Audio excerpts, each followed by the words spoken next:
မင်္ဂလာပါကျမကအခုဒီဗီဒီယိုလေးမှာဒီစကားလုံးလေးတွေရဲ့စန့်ကျင်ဘက်အသုံးလေးတွေကိုပြောပြချင်ပါတယ်အဲ့တော့အရင်ဆုံးရေးထားတာကရှင်းဆိုရင်အစ်တော်ဆိုတဲ့အသုံးလေးဒီဟာရဲ့စန့်ကျင်ဘက်ဒီကျို့ဆိုတာဒီအဟောင်းတော်ဆိုတဲ့အဓိပ္ပာယ်လေးနောက်တစ်ခုဝတော်ဆိုရင်ဖန့်ဒါဆိုသူ့ရဲ့စန့်ကျင်ဘက်ပိန်နာကရှော့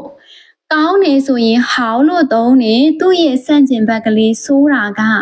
white နောက်ပြီးရင်ချန်းဆိုတာကကြတော့ရှည်တော်ဆိုတဲ့အသုံးလေးသူ့ရဲ့စန့်ကျင်ဘက်ကလေးဒီတွန်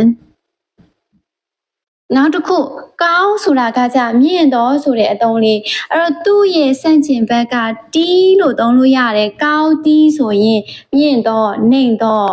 အဲ့ဒီနေရာမှာတစ်ခုရှိတယ်အရင်ပို့တယ်လို့ပြောချင်ရင် I လို့သုံးလေးရှိတယ်အဲ့တော့ကောင်းကကောင်းတီးရှိတယ်ကောင်း I လည်းရှိတယ်ရမယ်နော်နောက်တစ်ခုလေးကတကကြီးတော်ဆိုတဲ့အသုံးလေးတီးတယ်ဆိုလို့ရှိရင်ရှောင်းနောက်တစ်ခု多ဆိုတာဒီများသောဆိုတဲ့အသုံးလေးနည်းတယ်ဆိုရင်ရှောင်းရပါမယ်နော်